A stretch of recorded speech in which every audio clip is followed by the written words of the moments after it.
দেশের বিভিন্ন স্থানের সভা সমাবেশ ও মানববন্ধন সহ নানা ঘটনার আরও খবর জানাচ্ছেন সহকর্মী লিওন আজাদ। ত্রয়োদশ জাতীয় সংসদ নির্বাচনে বগুড়া ৬ আসনে বিএনপির ভারপ্রাপ্ত চেয়ারম্যান তারেক রহমানের পক্ষে শ্রমিক দলের আয়োজনে ধানের শীষের জন্য ভোট চেয়ে গণসংযোগ ও পথসভা করা হয়েছে। এছাড়া সোনাতলা উপজেলায় যুবদল, স্বেচ্ছাসেবক দল ও ছাত্র দলের উদ্যোগে কর্মী সমাবেশ অনুষ্ঠিত হয়েছে। তিনি প্রথম বলেছেন তারুণ্যের প্রথম ভোট। আসন্ন জাতীয় ত্রয়োদশ সংসদ নির্বাচন উপলক্ষে ফরিদপুরের ঈশান গোপালপুর ইউনিয়নের ৯টি ওয়ার্ডের বিএনপির কর্মীদের আয়োজনে মতবিনিময় সভা অনুষ্ঠিত হয়েছে। নির্বাচনী ইস্তিহার প্রণয়নের লক্ষ্যে সুনামগঞ্জ ২ আসনের জামায়াত মনোনীত প্রার্থী আইনজীবী মোহাম্মদ শিশির মনিরের আয়োজনে গণবৈঠক অনুষ্ঠিত হয়েছে। গাজীপুরে কালীগঞ্জ উপজেলা শহরে ৫ আসনের জামায়াতের প্রার্থী মোহাম্মদ কাইরুল হাসানের নেতৃত্বে জামায়াত ইসলামীর যুব সমাবেশ ও বর্ণাঢ্য শোভাযাত্রা অনুষ্ঠিত হয়েছে।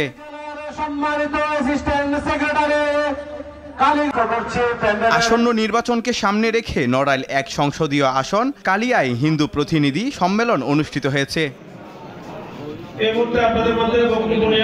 ঢাকার আশুলিয়ার ভাদাইল প্রাইমারি ফ্রেন্ডস ক্লাবের উদ্যোগে জামিয়াতুল কুরআন সুন্নাহ ইসরাফিল কমপ্লেক্সে অনুষ্ঠিত হয়েছে কুরআন তেলাওয়াত প্রতিযোগিতা ও সাংস্কৃতিক অনুষ্ঠান। অন্যদিকে আশুলিয়ায় বাংলাদেশ জামায়াত ইসলাম পাথালিয়া ইউনিয়ন শাখার উদ্যোগে ঢাকা ১৯ সংসদীয় আসনের নির্বাচনী জনসভা অনুষ্ঠিত হয়েছে।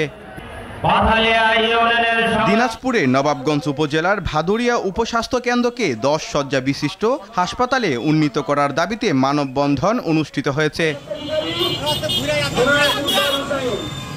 কক্সবাজারে অনুষ্ঠিত হয়েছে আর্ট এক্সিবিশন। নানা রং, আলোকসজ্জা, শিল্পকর্ম ও সৃজনশীলতা দেখে মুগ্ধ হন দর্শনার্থীরা।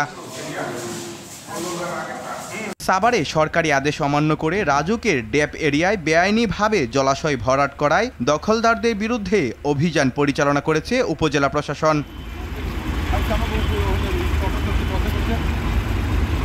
সিরাজগঞ্জে শহীদুল ইসলামের অর্থায়নে রহমতগঞ্জ পৌর কবরস্থান ফুরকানিয়া হাফিজিয়া মাদ্রাসায় গাছের চারা বিতরণ করা হয়েছে।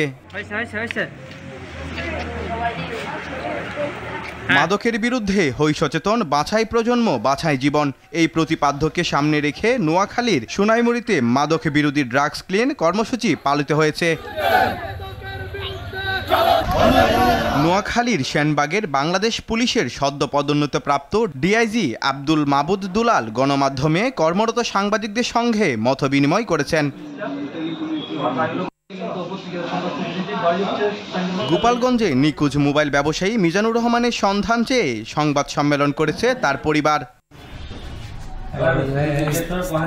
বাগেরহাটে বাউল শিল্পী আবুল সরকারের বিরুদ্ধে ইসলাম সম্পর্কে কটূক্তির প্রতিবাদে বিক্ষোভ মিছিল ও প্রতিবাদ সমাবেশ অনুষ্ঠিত হয়েছে। যশোরে তরিকুল ইসলাম স্মৃতি ফুটবল টুর্নামেন্টের প্রথম সেমিফাইনালে কাশিমপুর ইউনিয়নকে ৩-০ গোলে পরাজিত করেছে Upashahar union. Leon Azad, RTV।